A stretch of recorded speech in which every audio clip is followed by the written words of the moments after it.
Olá, sejam muito bem-vindos ao Diário Econômico, esse podcast que trata de economia e negócios e vai ao ar toda quinta-feira. Então assina o nosso canal para poder receber as próximas notificações. Eu sou Patrícia Raposo e hoje eu recebo aqui no nosso estúdio o presidente da Federação das Indústrias do Estado de Pernambuco, a FIEP, Ricardo Essinger.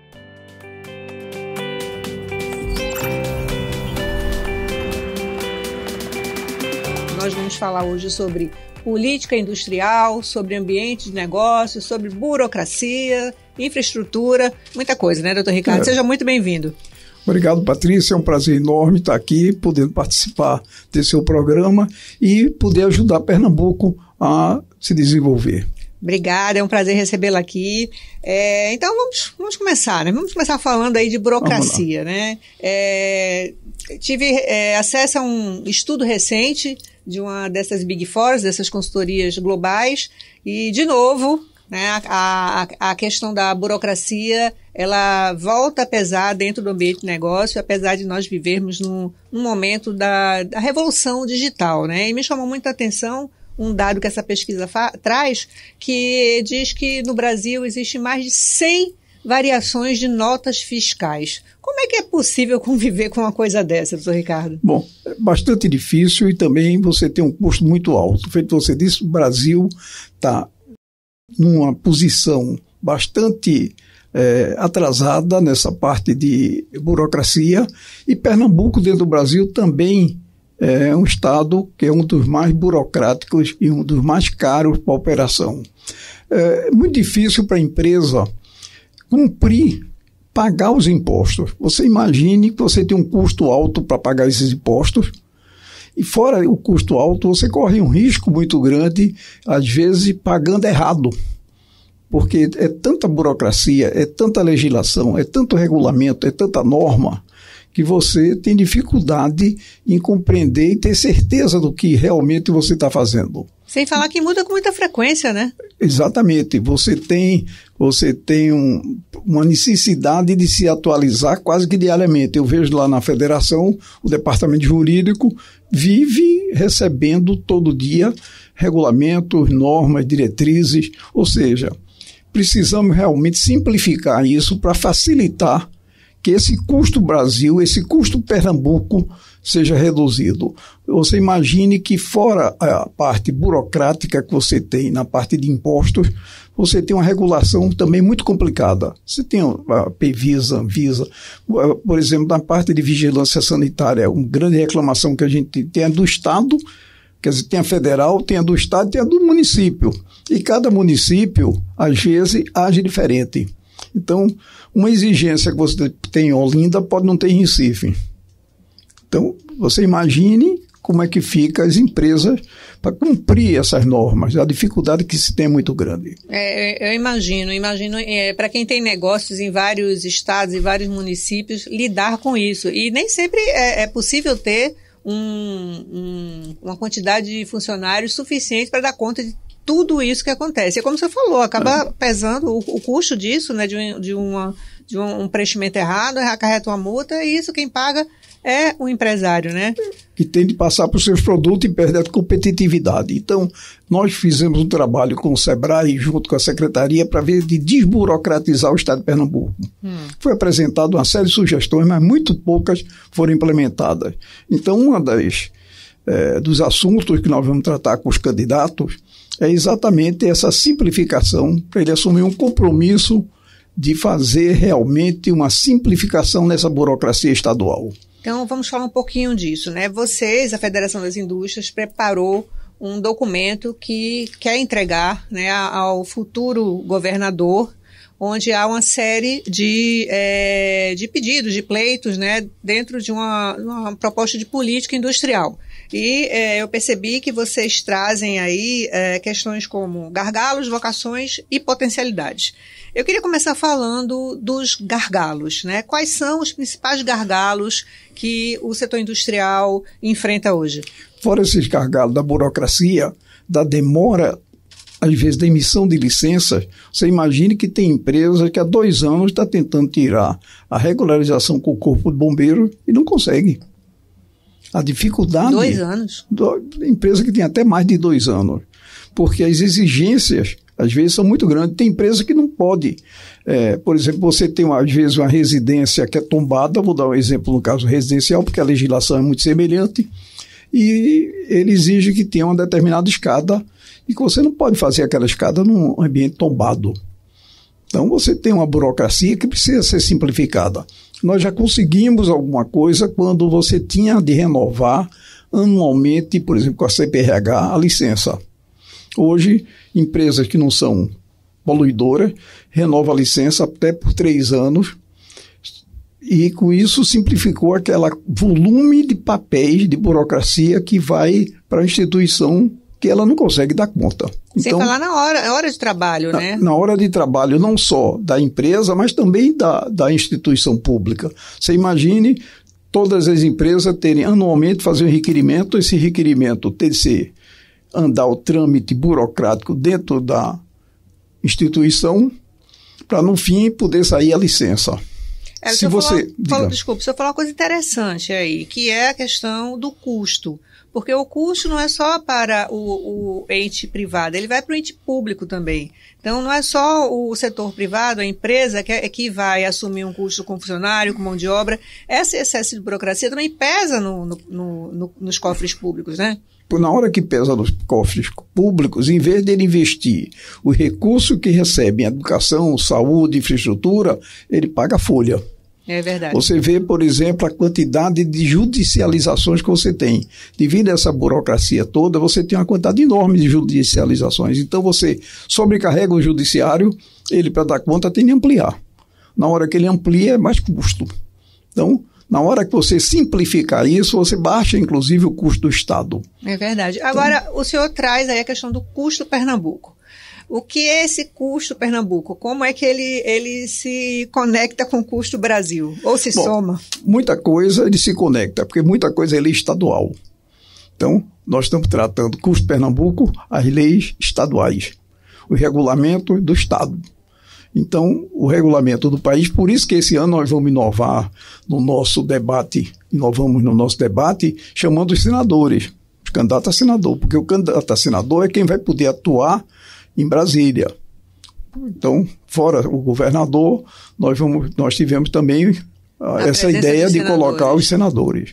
Isso é uma coisa bem interessante, né? Porque realmente muita coisa ali se decide, né, na Câmara Alta. Na esfera federal. É verdade. Então, vocês sugerem uma revisão e ampliação dos incentivos fiscais. Nós já tivemos oportunidade em outras ocasiões de conversar sobre isso e o senhor sempre colocava que os incentivos fiscais, eles trazem danos para a indústria, né, a nativa, a indústria que já vem em operação.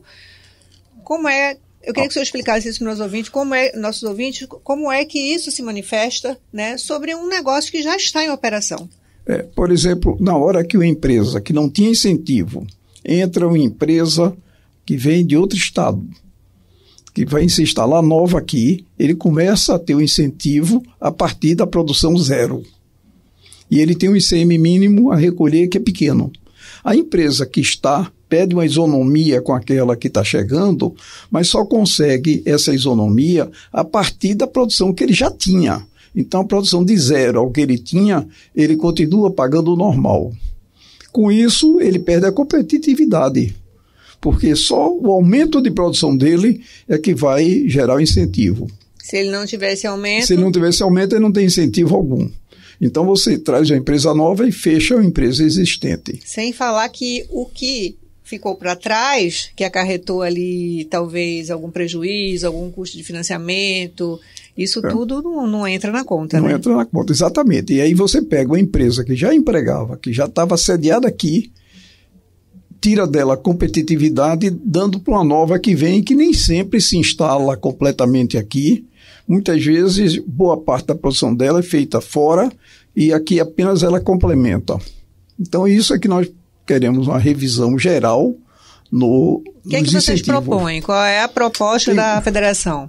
Tem várias propostas. Primeiro, é que a empresa nova tenha uma média do pagamento do ICMS com o setor que já existe. Existem 2 ou 3 propostas que têm sido discutidas lá dentro da federação. Inclusive, na gestão anterior, nós discutimos com a Secretaria da Fazenda e tinha avançado bastante. Só que houve uma regressão e o assunto parou. Inclusive tem uma série de empresas tradicionais que sofre porque ela tem um negócio chamado ICM mínimo, que é uma meia aberração. Ela tem, numa época de crise, ela recolhe esse ano menos do que recolheu ano passado, ela tem de recolher o que ela recolheu ano passado e mais um percentual de correção. Ora, se ela reduziu a produção, já foi punida por redução da sua atividade econômica e é duplamente punida porque tem que pagar outro imposto. Então, você, ao invés de ajudar a empresa que entra em dificuldade a se recuperar, você ajuda ela a fechar. Mas isso aí é uma coisa que acontece estadual. Só aqui em Pernambuco?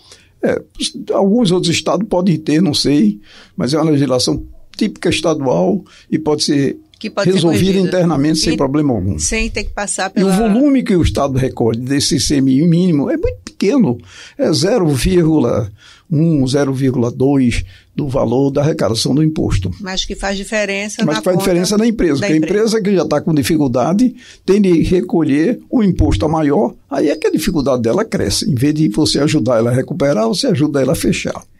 Muito bem. Um outro aspecto que vocês trazem é a questão da infraestrutura, né? E aí não precisa ser do setor industrial para a gente sentir o quanto a nossa infraestrutura aqui é precária, né?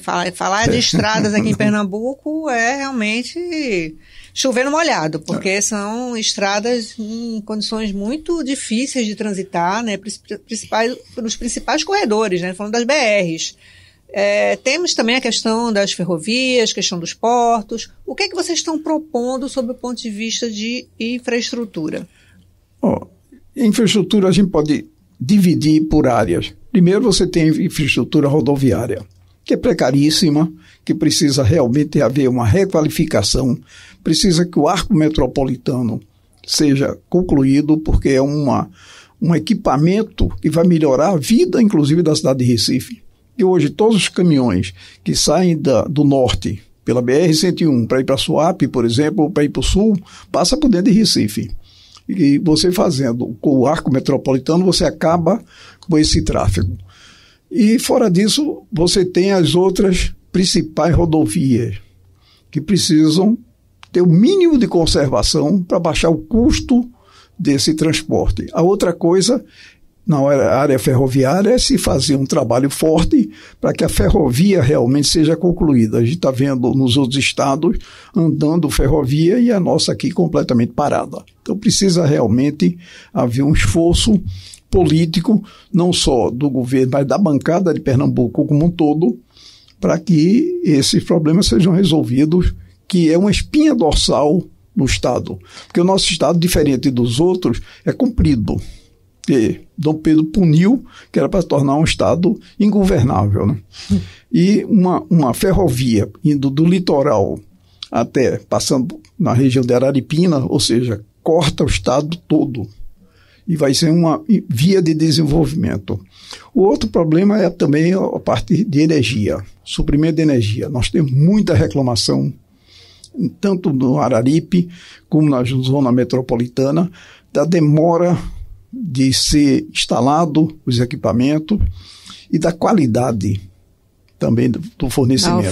Da oferta. Deixa eu voltar. E de gás. O custo do gás também. O porque gás. Nós conseguimos, com muito trabalho, reduzir de 50 mil metros cúbicos o consumo mensal da empresa, 500 mil metros cúbicos para 50 mil metros. Mas ainda é muito. Porque são poucas empresas que consomem acima de 50 mil metros cúbicos. O ideal seria talvez acima de 5 mil metros cúbicos. E aí você podia comprar gás no mercado.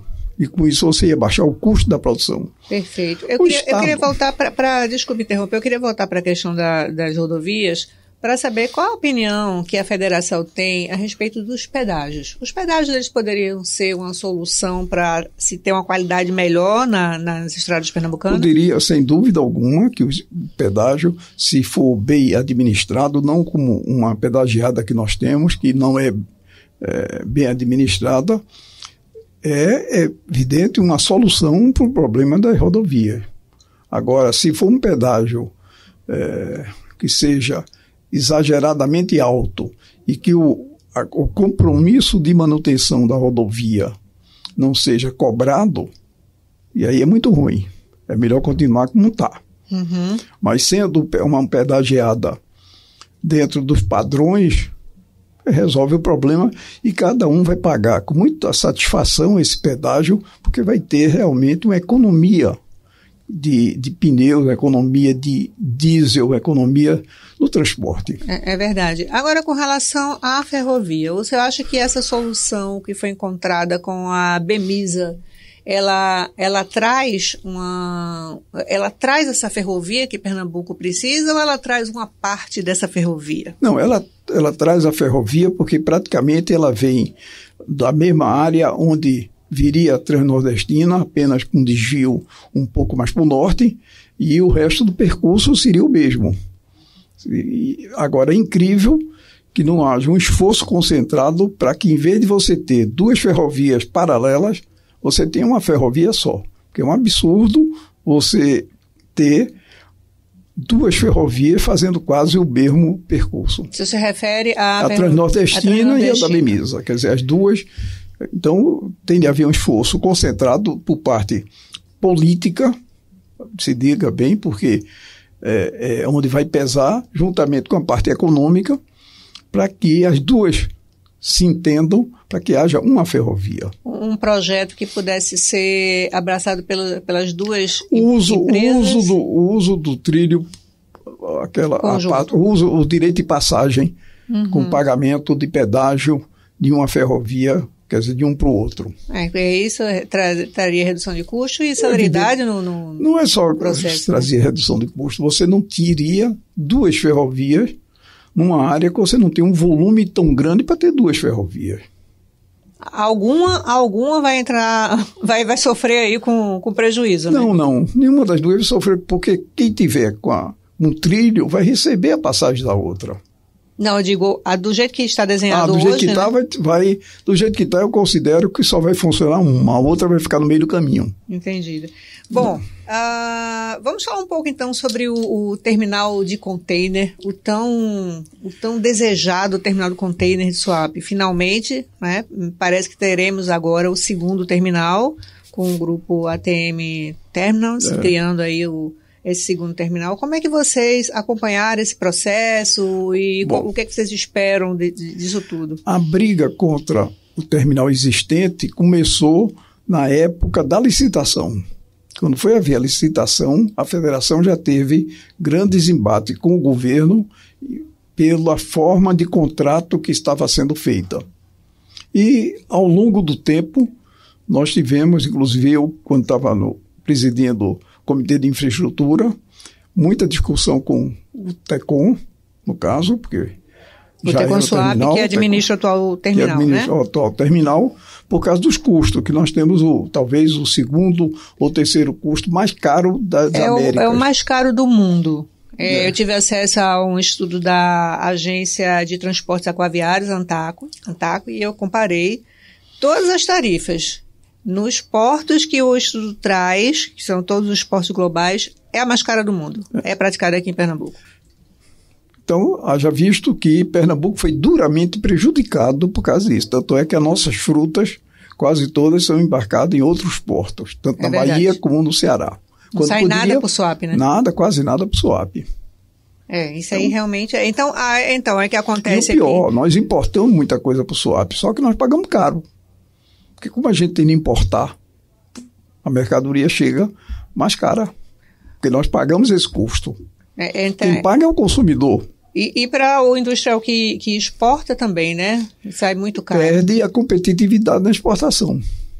Então, a chegada desse terminal modifica completamente esse cenário. Completamente. Nós temos um dos melhores portos do Brasil, que é um porto que pode atuar 24 horas por dia. Nós não temos marés fortes, nós não temos ventos fortes. Então, é um porto ideal, abrigado. E, no entanto, nós vivemos perdendo espaço para alguns terminais, que não é nem porto, é terminal, pode chamar de pier. Pois é. E agora, a chegada desse novo operador, que é do Grupo Maersk, ele traz também a possibilidade de novas rotas marítimas, né? Conectar Pernambuco com a Ásia, por exemplo, que não existe nenhuma rota para lá. Outro ponto ruim para Pernambuco é que nós não tínhamos rotas. E a frequência de navio era relativamente pequena. Então, com isso, você tem demora tanto na importação como na exportação. Tanto é que o nosso produtor de frutas está em todo por outros portos. Porque não tem essa frequência diária, também, né? Não só pelo custo, mas pela frequência. É verdade. Isso abre que possibilidades para a indústria, essas novas rotas? Existe alguma negociação, alguma conversa com esse grupo para tentar entender o que é que eles estão querendo construir em termos de rotas e as possibilidades que o que eles tragam se case com as necessidades do Estado? Bom, é evidente que na hora que você vai ter uma companhia feita a Maersk, que é uma big no mundo, fazendo a rota aqui, passando seus navios por aqui, a proporção que a carga for começando a fluir, vai aumentar o número de rotas, vai aumentar a frequência, vai aumentar exatamente esse uso do porto.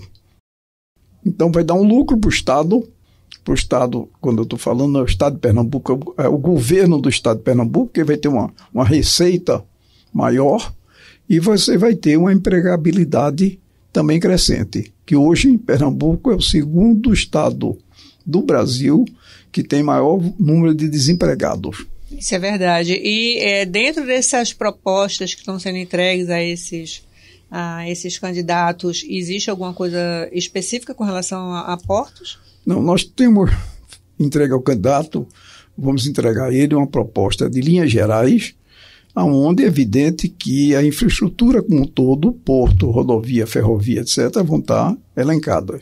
E nós estamos atualizando a nossa proposta de política industrial, que foi feita em 2013 e que não foi implementada. Nós estamos apenas atualizando ela para ser entregue exatamente ao governador quando ele foi eleito.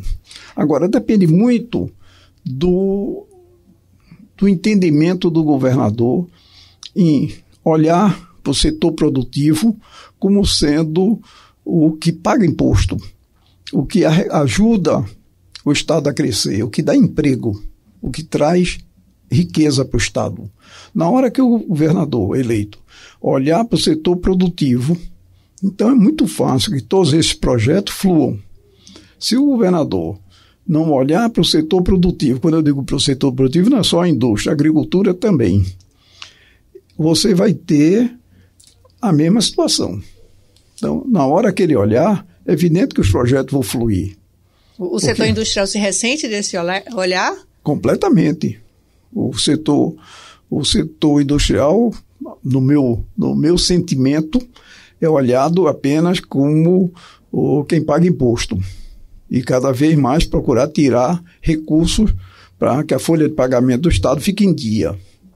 Então, o setor produtivo, nosso setor industrial, é olhado com essa dificuldade. Qual seria o ponto principal que o setor se ressente mais quando o senhor olha para esse aspecto, né? Quando o senhor percebe que o governo olha para o setor apenas como uma fonte de receita tributária? O que é que precisa? O que é que falta? Qual seria se fosse fazer um pedido, qual que seria feito para mudar essa realidade? A visão do dirigente em relação ao setor produtivo, em relação ao setor industrial. Mas seria, por exemplo, essa questão dos incentivos fiscais é uma coisa que pesa muito ou é uma maior abertura para discutir política industrial? Discutir política industrial, porque esse incentivo fiscal faz parte de uma política industrial. Você não pode dizer resolver o incentivo fiscal, resolver o problema do Estado. Não.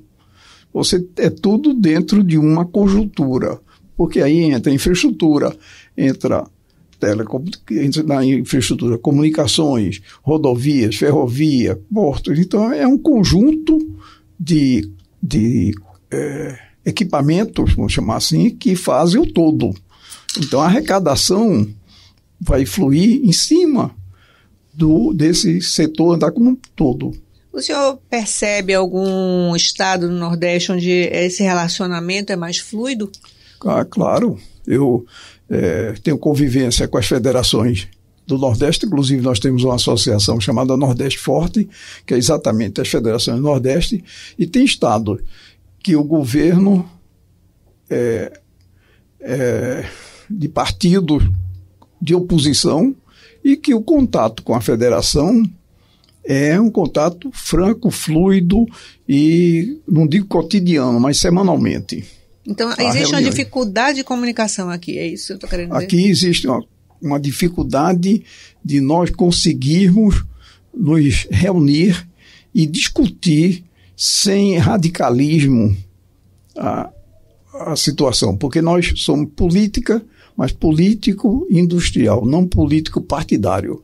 A gente tem que separar política de Estado e política de governo. Nós cuidamos política de Estado, nós não cuidamos política de governo.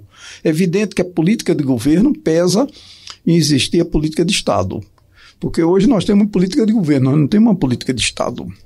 Se disser qual é o planejamento de Pernambuco para o próximo ano, não digo nem para daqui a 5 anos, eu digo para o próximo, eu mesmo não sei.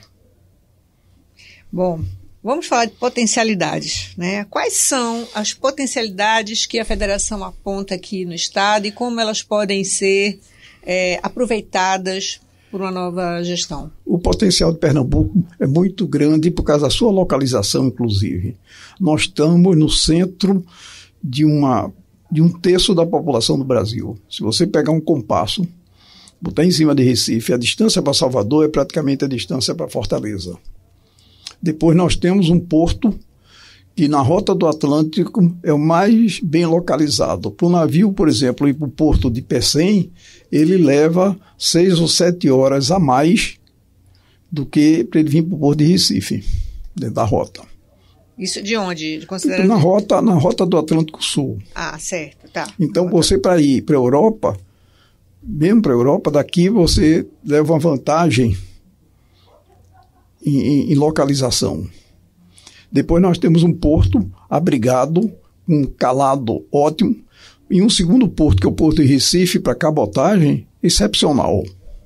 Então, nós temos um potencial. Nós não somos áridos demais, e agora, com a transposição do São Francisco, Pernambuco poderá ter água no estado inteiro, diferentemente de outros estados que nós temos na vizinhança. Então, nós temos uma potencialidade. Você vê Pernambuco, por exemplo, produção de ovos. É incrível você carregar água de caminhão para dar de beber a galinha para produzir ovos. E você tem uma produção em Pernambuco expressiva. É a maior do Nordeste, A maior do Nordeste e a terceira ou segunda do Brasil. Então, nós temos um clima muito bom, por exemplo, a suinicultura no Agreste. Então, nós temos essa potencialidade. Ok. E vocações? Vocês também fazem aí, elencam algumas vocações. O que é que podemos falar sobre vocações pernambucanas? Bom, Pernambuco é um estado que tem uma qualidade de mão de obra excelente.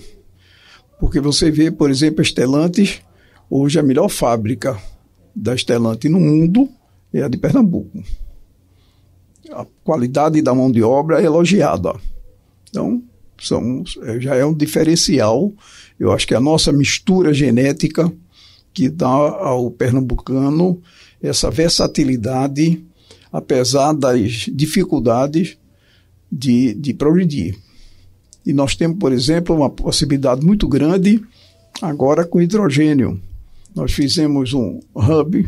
O hidrogênio verde. Quer dizer, não seria, pode ser o verde ou laranja, de acordo com a origem.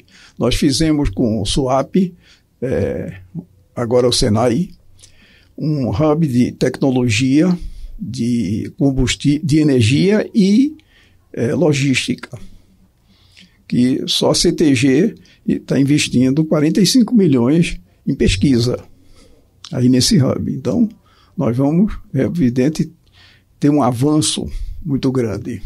Quando o senhor olha para o Porto de Suape, Litoral Sul, olha para Stellantis ali no Litoral Norte, o que é que o senhor vê né, dentro de um prazo de 10 anos? Qual o potencial que isso tem para a nossa economia? O potencial é muito grande, vai depender muito do nosso governante de tomar decisões, de realmente executar, de fazer. Você vê, por exemplo, Eduardo Campos, quando era governador, tomou a decisão de trazer Stellantis para cá, que na época Fiat, e muita gente não acreditava que aqui em Pernambuco pudesse ter uma fábrica de automóvel, que ia ser de curto prazo, que só ia durante o período de fruição de benefícios fiscais de ajuda do Estado. Mas, no entanto, está aí se solidificando, cada vez vindo maior em quantidade sistemista para produzir aqui. Então, é um potencial muito grande que nós temos. O senhor acredita que aquela região de Goiânia tende a ficar próximo ao que se vê hoje, por exemplo, em Betim, lá em Minas? Bom, na parte de automóveis, ela já está bastante próxima disso. Agora, lá você tem outro grande diferencial, você tem uma fábrica de vidro, que é uma das grandes do Brasil, que está duplicando a produção. Se está duplicando, prova que está funcionando bem, que está dando resultado. A Vivix. Você tem ainda o polo farmacoquímico. Então, nós temos um potencial muito grande. Basta o Estado não atrapalhar. E na região lá do interior, entrando pelo Agreste, agora chegou um frigorífico industrial. Que é o maior do Nordeste. O maior do Nordeste, aqui exatamente. Pernambucano, né? A Masterboy, que tem um potencial também para modificar toda aquela realidade do agronegócio daquela região e ainda com a área de abrangência nos outros estados, né? Aí é que vem a necessidade da ferrovia, porque se nós conseguirmos levar ração a custo baixo, você vai ter uma produtividade boa. Hoje você leva ração para o Agreste de caminhão. Então, você imagine o que é você abastecer um volume grande para fazer engorda, por exemplo, com ração transportada rodoviária, em estradas precárias. Então, ferrovia vai ser muito importante, feito disso, o polo de suinocultura, o caprinocultura também. Você vê, por exemplo, em Dormentes, tem uma variedade de carneiro, bastante, um cruzamento feito lá, que vai a 100 e poucos quilos cada um animal. O senhor acredita que esse frigorífico ele tende a mudar o perfil do negócio agropecuário ali? Porque hoje é muito forte a bacia leiteira. Essa bacia ela continua, né, com o potencial que tem, ou há uma tendência aí desse criador migrar para o corte? Não, eu acho que continua, porque a bacia leiteira é formada de pequenos produtores. Você não tem grandes fazendas aqui na produção de leite. Então, o pequeno produtor, para gado de corte, a rentabilidade para ele é muito, muito reduzida, junto do que ele pode ter exatamente na parte da bacia leiteira. Então, o que nós precisamos evoluir é para queijos de qualidade, para evoluir nessa parte, para se agregar valor ao leite in natura. E agregar valor a essa produção pequena, né? Esse empresário pequeno. Então, o que a gente vai assistir naquela região ali é o surgimento de grandes fazendas para corte. Acredito que possa ter grandes fazendas para corte e também talvez uma área boa para engorda. Para você ter o gado confinado, vai depender aí do suprimento de ração, do custo da ração. Você vê mesmo em Goiás, o gado cresce no campo e depois ele vai para o confinamento para dar o que ele chama de acabamento. A gente está chegando já ao fim, mas acho que valia a pena a gente falar um pouquinho da região do Araripe, né? Que nós temos ali o nosso polo gesseiro. Como anda aquela região? Aquela região ele tem um problema muito sério, que é o combustível. É um dos pontos, e o outro é a informalidade. Nós temos mais 90% do gesso, mas devido à logística, o gesso vindo da Espanha às vezes chega mais barato do que o gesso vindo do Araripe. É incrível então, isso, né? É incrível. Aí entra exatamente o custo da logística, né? Logística, o combustível também, combustível, né? Sim, você trazer o gesso de caminhão em pequeno volume, uma mercadoria que tem um valor baixo, porque se fosse a mercadoria do valor agregado alto, o transporte não pesa tanto do custo dele, mas um produto de baixo valor agregado, ele tem que ter um transporte bastante econômico, porque senão ele perde a competitividade. Imagina o impacto que não geraria, né, para os negócios, para os custos, para o crescimento do próprio polo ali, uma infraestrutura adequada. Claro, né? Uma ferrovia, por exemplo, vinha com gesso e levava o combustível, porque o retorno dela vai sair num preço razoável, e com isso também os gasodutos, né?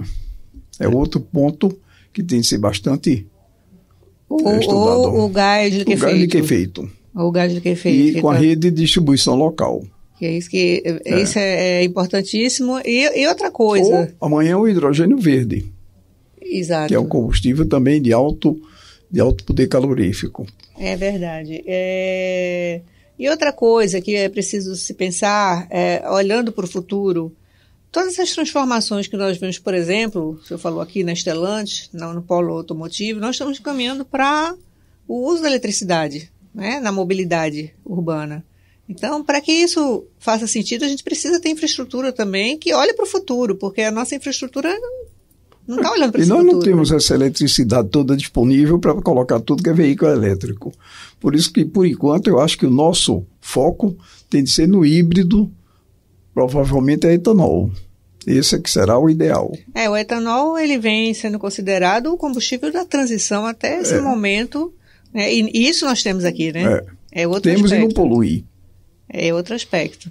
Doutor Ricardo Essinger, muito obrigada pela sua presença, por essa conversa, pelos esclarecimentos. Vamos torcer para que essa proposta que seja apresentada aí ao futuro governante possa ser abraçada, que esse diálogo possa ser, né, mais fluido, como o senhor sugere, e que a gente possa ter realmente aí um tratamento, um olhar diferenciado para o setor produtivo aqui no Estado. Eu agradeço muito a sua presença.